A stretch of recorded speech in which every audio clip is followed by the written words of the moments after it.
كثيرا. أما بعد فأعوذ بالله من الشيطان الرجيم. بسم الله الرحمن الرحيم. يا أيها الناس إنا خلقناكم من ذكر وأنثى وجعلناكم شعوبا وقبائل لتعارفوا إن أكرمكم عند الله أتقاكم إن الله عليم خبير. صدق الله العظيم.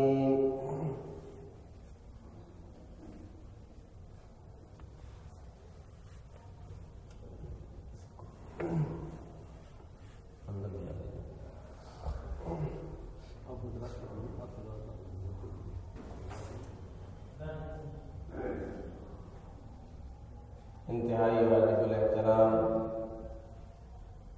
بزرگوں اور دوستوں،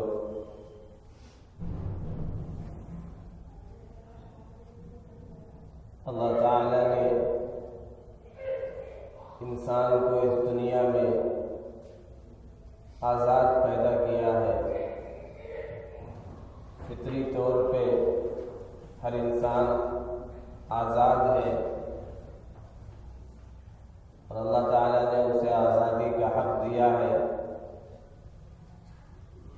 جو اللہ کی غلامی میں آ گیا، جو اللہ کا بندہ ہے، وہ کسی اور کا غلام نہیں ہو سکتا۔ اس کی گردن میں کسی اور کی غلامی کا طوق نہیں ڈالا جا سکتا۔ اسلام سے پہلے زمانے جاہلیت میں انسانوں کو غلام بنانے کا رواج تھا۔ باقاعدہ غلاموں کی خرید و فروخت ہوتی تھی، بازاروں میں بیچا جاتا تھا۔ شریعت نے اس غلامی کے نظام کو غلامی سے چھٹکارا دلانے کے لیے جا بجا مختلف مواقع پہ کفاروں کے موقع پر یہ حکم دیا کہ اس چیز کا کفارہ یہ ہے کہ غلام آزاد کرو، اس چیز کا کفارہ یہ ہے کہ غلام آزاد کرو۔ تو جا بجا غلام آزاد کرنے کا حکم دیا گیا اور اس کے لیے ثواب اور اجر کا وعدہ کیا گیا۔ صحابہ کرام جہاں پہنچے انہوں نے یہی پیغام دیا، ابتعثنا اللہ لنخرج العباد من عبادت العباد الى عبادت اللہ، کہ اللہ نے ہمیں اس سرزمین پر برپا کیا ہے، بھیجا ہے اس مقصد کے لیے کہ لوگوں کو، انسانوں کو بندوں کی بندگی اور غلامی سے نکال کر کے اللہ کی بندگی کی طرف لے کر کے آئے۔ سیدنا عمر رضی اللہ تعالی عنہ کا مشہور مقولہ ہے کہ متى استعبدتم الناس وقد ولدتهم امہاتهم احرارا، تم نے لوگوں کو کب سے غلام بنانا شروع کر دیا جبکہ ان کی ماؤں نے انہیں آزاد پیدا کیا۔